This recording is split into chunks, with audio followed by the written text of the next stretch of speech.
Whom does time gallop withal? As you like it.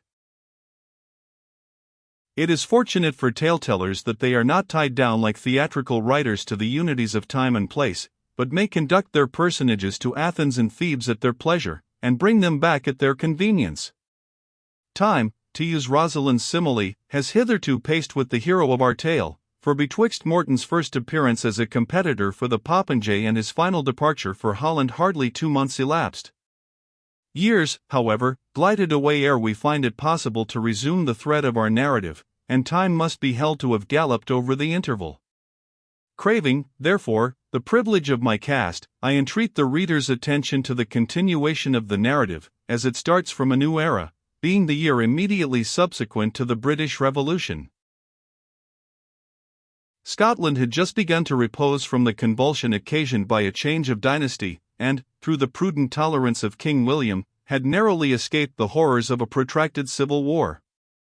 Agriculture began to revive, and men, whose minds had been disturbed by the violent political concussions, and the general change of government in church and state, had begun to recover their ordinary temper, and to give the usual attention to their own private affairs, in lieu of discussing those of the public. The Highlanders alone resisted the newly established order of things, and were in arms in a considerable body under the Viscount of Dundee, whom our readers have hitherto known by the name of Graham of Claverhouse. But the usual state of the Highlands was so unruly that their being more or less disturbed was not supposed greatly to affect the general tranquillity of the country, so long as their disorders were confined within their own frontiers. In the lowlands, the Jacobites, now the undermost party, had ceased to expect any immediate advantage by open resistance, and were, in their turn, driven to hold private meetings, and form associations for mutual defense, which the government termed treason, while they cried out persecution. The triumphant Whigs, while they re-established Presbytery as the national religion, and assigned to the general assemblies of the Kirk their natural influence, were very far from going the lengths which the Cameronians and more extravagant portion of the Nonconformists under Charles and James loudly demanded. They would listen to no proposal for re-establishing the solemn league and covenant, and those who had expected to find in King William a zealous covenanted monarch, were grievously disappointed when he intimated, with the phlegm peculiar to his country, his intention to tolerate all forms of religion which were consistent with the safety of the state. The principles of indulgence thus espoused and gloried in by the government gave great offense to the more violent party, who condemned them as diametrically contrary to Scripture, for which narrow-spirited doctrine they cited various texts, all, as it may well be supposed, detached from their context, and most of them derived from the charges given to the Jews in the Old Testament dispensation to extirpate idolaters out of the promised land. They also murmured highly against the influence assumed by secular persons in exercising the rights of patronage, which they termed a rape upon the chastity of the Church. They censured and condemned as on many of the measures by which government after the Revolution showed an inclination to interfere with the management of the Church, and they positively refused to take the oath of allegiance to King William and Queen Mary until they should, on their part, have sworn to the solemn league and covenant, the Magna Carta, as they termed it, of the Presbyterian Church. This party, therefore, remained grumbling and dissatisfied, and made repeated declarations against defections and causes of wrath, which, had they been prosecuted as in the 2 former reigns, would have led to the same consequence of open rebellion. But as the murmurers were allowed to hold their meetings uninterrupted, and to testify as much as they pleased against Socinianism, Erastianism, and all the compliances and defections of the time, their zeal, unfanned by persecution, died gradually away, their numbers became diminished, and they sunk into the scattered remnant of serious, scrupulous, and harmless enthusiasts, of whom old mortality, whose legends have afforded the groundwork of my tale, may be taken as no bad representative. But in the years which immediately succeeded the Revolution, the Cameronians continued a sect strong in numbers and vehement in their political opinions, whom government wished to discourage, while they prudently temporized with them. These men formed one violent party in the state, and the Episcopalian and Jacobite interest, notwithstanding their ancient and national animosity, yet repeatedly endeavored to intrigue among them, and avail themselves of their discontents, to obtain their assistance in recalling the Stuart family. The revolutionary government in the meanwhile was supported by the great bulk of the lowland interest, who were chiefly disposed to a moderate presbytery, and formed in a great measure the party who in the former oppressive reigns were stigmatized by the Cameronians for having exercised that form of worship under the Declaration of Indulgence issued by Charles II. Such was the state of parties in Scotland immediately subsequent to the Revolution. It was on a delightful summer evening that a stranger, well mounted, and having the appearance of a military man of rank, rode down a winding descent which terminated in view of the romantic ruins of Bothwell Castle and the River Clyde, which winds so beautifully between rocks and woods to sweep around the towers formerly built by Aymer de Valence. Bothwell Bridge was at a little distance, and also in sight. The opposite field, once the scene of slaughter and conflict, now lay as placid and quiet as the surface of a summer lake. The trees and bushes, which grew around in romantic variety of shade, were hardly seen to stir under the influence of the evening breeze. The very murmur of the river seemed to soften itself into unison with the stillness of the scene around. The path through which the traveler descended was occasionally shaded by detached trees of great size, and elsewhere by the hedges and boughs of flourishing orchards, now laden with summer fruits.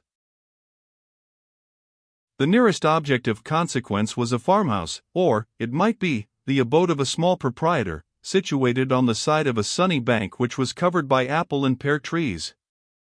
At the foot of the path which led up to this modest mansion was a small cottage, pretty much in the situation of a porter's lodge, though obviously not designed for such a purpose. The hut seemed comfortable, and more neatly arranged than is usual in Scotland.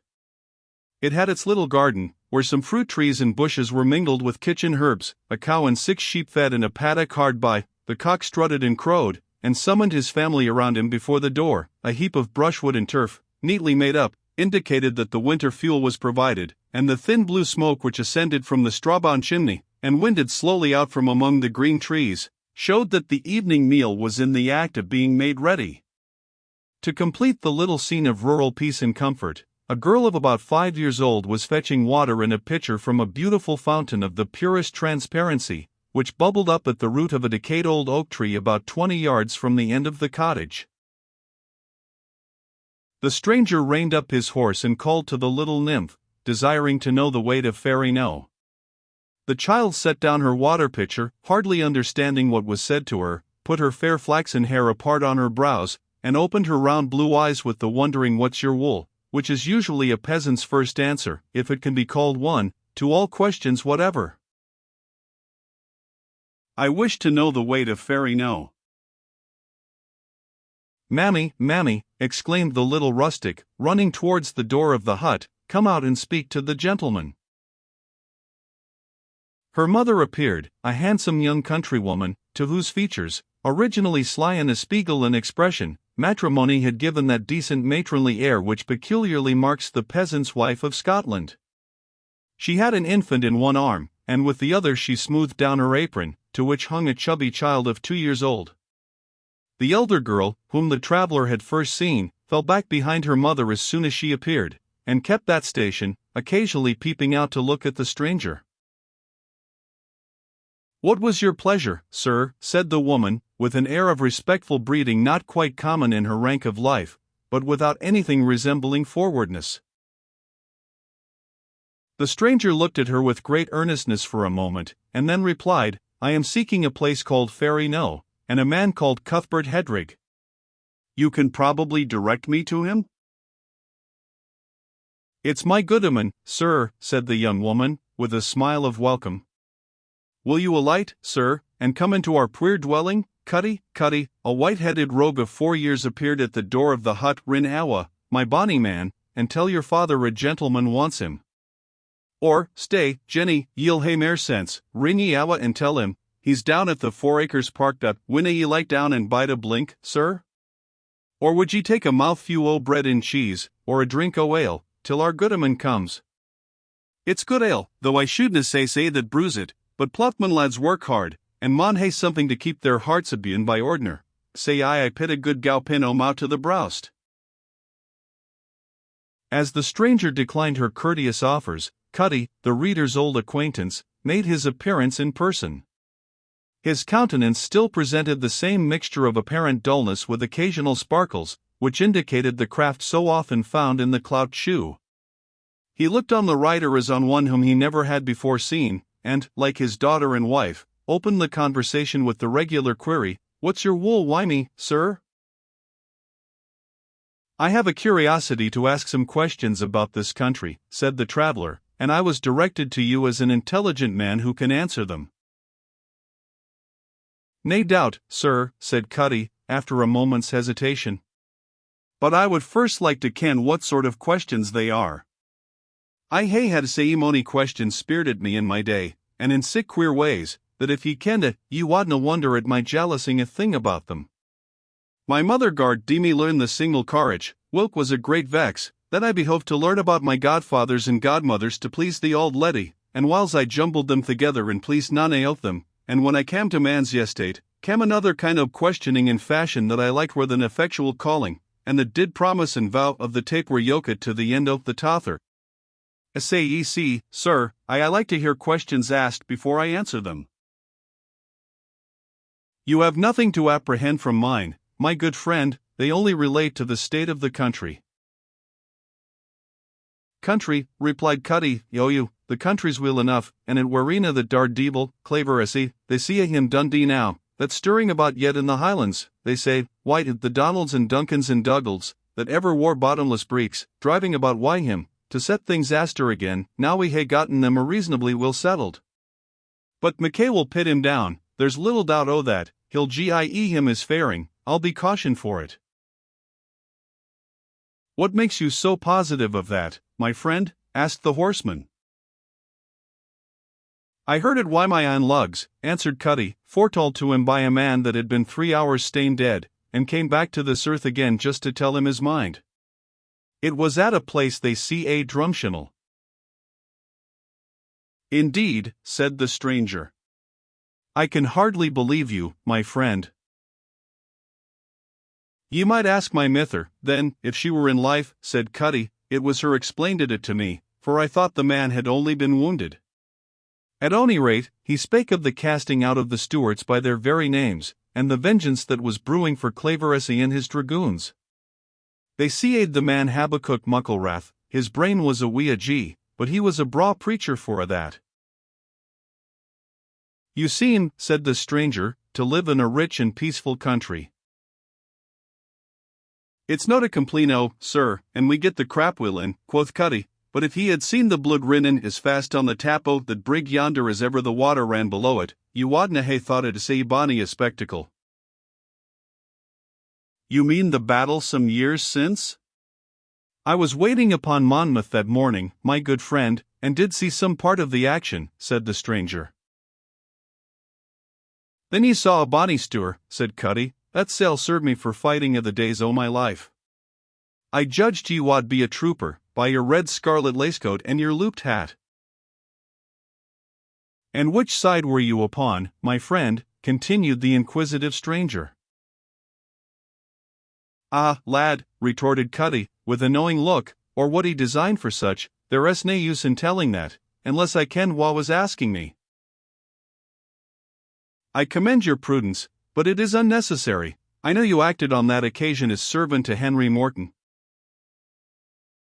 "Aye, yes," said Cuddy, in surprise. "How came ye by that secret?" "Know that I need care a bodie about it, for the sun's on our side o' the hedge now. I wish my master were living to get a blink o't." "And what became of him?" said the rider. "He was lost in the vessel gone to that weary Holland, clean lost, and a body perished, and my poor master amang them. Neither man nor mouse was ever heard o' mair." Then Cuddy uttered a groan. "You had some regard for him, then," continued the stranger. "How could I help it? His face was made of a fiddle, as they say, for a body that looked on him liked him. And a braw soldier he was. Oh, and ye had but seen him down at the brig there, fleeing about like a fleeing dragon to gar folk fight that had unto little wool till tea. There was he in that sour Whigamore they caed Burley. If TWA men could hae won a field, we wadna hae gotten our skins paid that day." "You mentioned Burley, do you know if he yet lives?"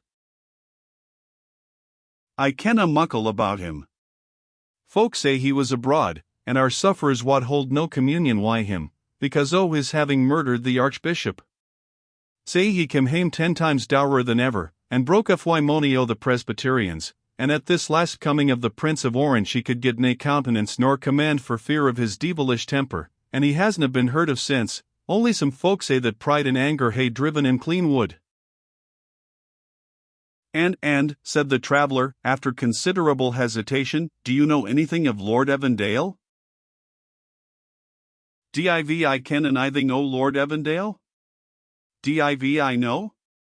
Is not my young leddy up by yonder at the house, that's as good as married to him? And are they not married, then, said the writer, hastily. No, only what they see a betrothed, me and my wife were witnesses. It's no mony months bypast, it was a lang courtship, few folk ken the reason by Jenny and Missile. But will ye no light down? I down abide to see ye sitting up there, and the clouds are casting up thick in the west our Glasgow ward, and maist skeely folk think that bodes rain. In fact, a deep black cloud had already surmounted the setting sun, a few large drops of rain fell, and the murmurs of distant thunder were heard. The deal's in this man, said Cuddy to himself. I wish he would either light aff or ride on, that he may quarter himself in Hamilton or the shower begin. But the writer sate motionless on his horse for 2 or 3 moments after his last question, like one exhausted by some uncommon effort. At length, recovering himself as if with a sudden and painful effort, he asked Cuddy if Lady Margaret Bellenden still lived. She does, replied Cuddy, but in a very SMA way. They hae been a sad changed family since they rough times began, they hae suffered enough first and last, and to lose the old tower and the bonny barony and the homes that I hae pluffed sae often, and the mains, and my kailyard, that I sold hae gotten back again, and afore naething, as the body may say, but just the want of some bits of sheepskin that were lost in the confusion of the taking of Tilliotudlem. I have heard something of this, said the stranger, deepening his voice and averting his head. I have some interest in the family, and would willingly help them if I could. Can you give me a bed in your house tonight, my friend? It's but a corner of a place, sir, said Cuddy, but we as a try, rather than ye sold right on in the rain and thunder, for, to be free ye, sir, I think ye seem know that hour will. I am liable to a dizziness, said the stranger, but it will soon wear off. I ken we can gie ye a decent supper, sir, said Cuddy, and we'll see about a bed as weel as we can. We wad be lay the stranger so lack what we have, though we are Jim Ply provided for in beds rather, for Jenny has sae mony bairns, God bless them and her, that troth I maun speak to Lord Evandale to gie us a biddy ake, or outshot o' some sort, to the onstead. I shall be easily accommodated, said the stranger, as he entered the house. And ye may rely on your nag being well sorted, said Cuddy. I ken well what belangs to suppering a horse, and this is a very good ane. Cuddy took the horse to the little cowhouse, and called to his wife to attend in the meanwhile to the stranger's accommodation. The officer entered, and threw himself on a settle at some distance from the fire, and carefully turning his back to the little lattice window. Jenny, or Mrs. Hedrig, if the reader pleases, requested him to lay aside the cloak, belt, and flapped hat which he wore upon his journey, but he excused himself under pretence of feeling cold, and, to divert the time till Cuddy's return, he entered into some chat with the children, carefully avoiding, during the interval, the inquisitive glances of his landlady.